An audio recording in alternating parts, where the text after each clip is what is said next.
असलामुअलैकुम। Welcome to my YouTube channel Standard Academy. Dear students, आज के इस लेक्चर में हम Bronsted Lowry theory of acids and bases को डिटेल के साथ डिस्कस करेंगे। इसके मुताबिक हम एसिड और बेस को डिफाइन करेंगे। उसके अलावा कॉन्जुगेट एसिड, कॉन्जुगेट बेस ये क्या होते हैं, उनकी एग्जांपल्स क्या हैं।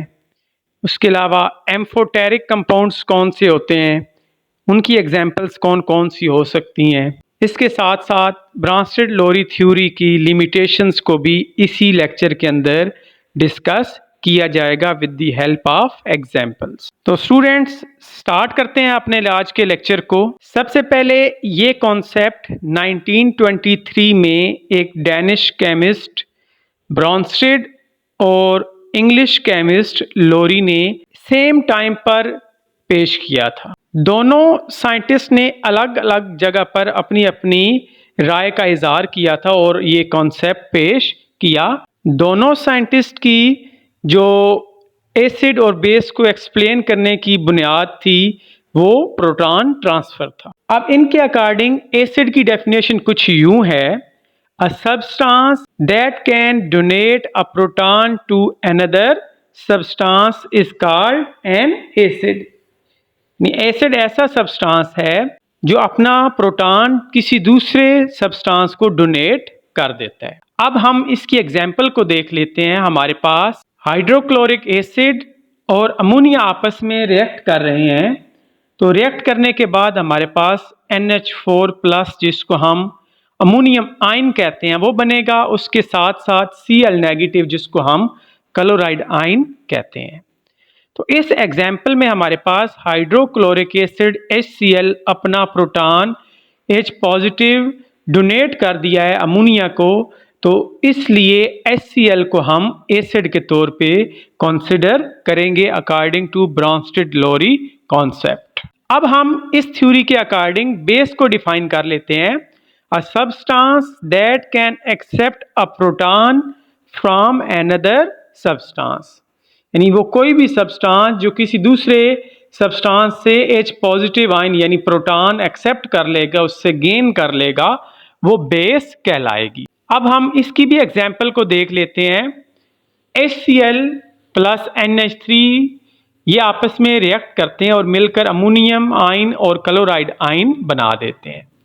इस एग्जांपल में अमोनिया ने हाइड्रोक्लोरिक एसिड से प्रोटॉन एक्सेप्ट किया है, लिहाजा NH3 अमोनिया को हम एज अ बेस के तौर पे बिहेव करेंगे। अब इस कंसेप्ट को थोड़ा सा मजीद डिटेल के साथ एक्सप्लेन कर लेते हैं एक और एग्जांपल की मदद से, जिसमें एसिटिक एसिड और वाटर आपस में रिएक्ट करेंगे और मिलकर एसीटेट आयन और हाइड्रोनियम आयन बना देंगे। अब इस एग्जांपल में एसिटिक एसिड ने अपना प्रोटॉन H+ आयन डोनेट कर दिया वाटर को, तो लिहाजा हमारे पास CH3COOH ये एसिड के तौर पे बिहेव करेगा, जबकि H2O जो कि वाटर है वो इस वक्त बेस के तौर पे बिहेव कर रहा है। अब हम कुछ एग्जांपल्स एसिड की देख लेते हैं according to Bronsted Lowry concept.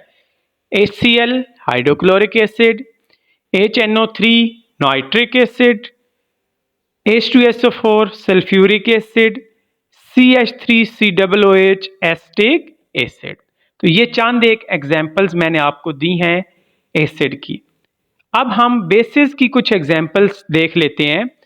NaOH यानी sodium hydroxide, KOH potassium hydroxide, CaOH twice calcium hydroxide. तो ये एग्जांपल्स हैं बेसिस। अब हम अपने लेक्चर को आगे बढ़ाते हैं। तो स्टूडेंट्स, अब हम कॉन्जुगेट एसिड को डिफाइन कर लेते हैं। A species formed by accepting a proton by a base, यानी जब कोई भी बेस एक प्रोटॉन एक्सेप्ट करती है एसिड से, तो उसके नतीजे में जो नई स्पीशी बनेगी उसको हम कॉन्जुगेट एसिड कहेंगे। इसको समझने के लिए हम एक एग्जांपल देख लेते हैं जिसमें हाइड्रोक्लोरिक एसिड और अमोनिया आपस में रिएक्ट करके अमोनियम आयन और क्लोराइड आयन बना रहे हैं। अब इसमें अमोनिया जो कि एक बेस है, ये एक प्रोटॉन एक्सेप्ट कर रही है, लिहाजा जो नई स्पीशी बनेगी NH4+ जिसको हम अमोनियम आयन कहते हैं, तो ये कॉन्जुगेट एसिड के तौर पे बिहेव करेगा। अब हम कॉन्जुगेट बेस को डिफाइन कर लेते हैं। A species formed by donating a proton by an acid, कि जब एसिड अपना प्रोटॉन डोनेट कर देता है किसी और स्पीशी को, उसके पीछे जो आयन रह जाता है उसको हम कॉन्जुगेट बेस कहते हैं। इसको भी हम उसी जो पहले एग्जाम्पल ली है उसी से इसको हल करने की कोशिश करते हैं। हाइड्रोक्लोरिक एसिड और अमोनिया आपस में रिएक्ट किया, अमोनियम आयन और क्लोराइड आयन बना। अब चूंकि इस एग्जाम्पल के अंदर HCl बिहेव कर रहा है एसिड के तौर पे, तो उसने अपना प्रोटॉन डोनेट किया है, तो पीछे जो Cl नेगेटिव बचेगा वो कॉन्जुगेट बेस के तौर पे एक्ट कर रहा होगा। नेक्स्ट टॉपिक है हमारे पास एम्फोटेरिक कंपाउंड। तो स्टूडेंट्स इसको कुछ यूं हम डिफाइन करेंगे, a substance that can behave as an acid as well as a base is called amphoteric compound। यानी ऐसे सब्सटेंस जो बाज़-औक़ात एसिड के तौर पे बिहेव कर रहे होते हैं और बाज़-औक़ात वही सब्सटेंस बेस के तौर पे भी एक्ट करते हैं डिपेंडिंग अपॉन कंडीशंस। तो ऐसे कंपाउंड्स को या ऐसे सब्सटेंसेस को हम एम्फोटेरिक कंपाउंड्स कह देते हैं। इसकी एग्जाम्पल हमारे पास है वाटर। अब वाटर एसिड के तौर पे बिहेव करता है और बेस के तौर पे भी बिहेव कर सकता है। अब हम इसको एग्जाम्पल की मदद से देख लेते हैं। तो पहली एग्जाम्पल है हमारे पास जिसमें हाइड्रोक्लोरिक एसिड और वाटर आपस में रिएक्ट कर रहे हैं। रिएक्ट करने के बाद हाइड्रोनियम आयन और क्लोराइड आयन बना है। इसमें HCl एसिड है, H2O बेस है और H3O पॉजिटिव ये कॉन्जुगेट एसिड बनेगा, जबकि Cl नेगेटिव वो कॉन्जुगेट बेस बनेगी। अब इस एग्जाम्पल में वाटर हमारे पास बेस के तौर पे बिहेव कर रहा है। अब नेक्स्ट एग्जाम्पल देख लेते हैं जिसमें वाटर हमारे पास एसिड के तौर पे बिहेव करेगा। वाटर और अमोनिया रिएक्ट किए हैं और मिलकर अमोनियम आयन और हाइड्रोक्साइड आयन बना दिए। तो इस एग्जाम्पल में वाटर एज आ एसिड बिहेव किया चूंकि उसने अपना प्रोटॉन अमोनिया जो कि बेस है उसको डोनेट कर दिया है। तो इस तरह वाटर जब HCl के साथ रिएक्ट किया तो बेस के तौर पे बिहेव किया, जब अमोनिया के साथ रिएक्ट किया तो एसिड के तौर पे बिहेव किया। तो इसलिए हम वाटर को एम्फोटेरिक कंपाउंड कहते होते हैं।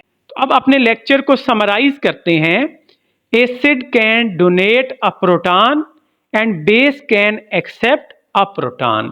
यानी इन शॉर्ट एसिड ऐसा सब्सटेंस है जो प्रोटॉन डोनेट करता है और बेस ऐसा सब्सटेंस है जो प्रोटॉन को एक्सेप्ट कर लेते हैं। अब हम ब्रॉन्स्टेड-लोरी कॉन्सेप्ट की लिमिटेशंस देख लेते हैं। पहली लिमिटेशन है there are some substances which can behave as an acid though they do not have ability to donate a proton, for example SO3।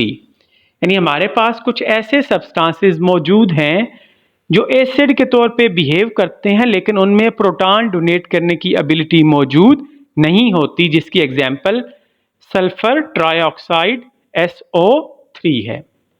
तो ये पहली लिमिटेशन है। सेकंड लिमिटेशन है हमारे पास similarly calcium oxide behaves as a base but it can not accept a proton.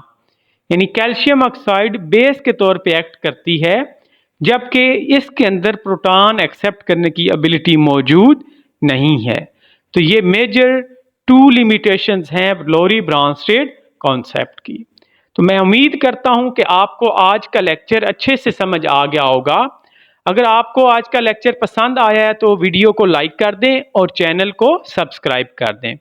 तो बहुत जल्द हम मिलते हैं एक नए लेक्चर के साथ जिसमें हम Lewis concept of acids and bases को डिटेल के साथ एक्सप्लेन करेंगे। तब तक के लिए अल्लाह हाफिज।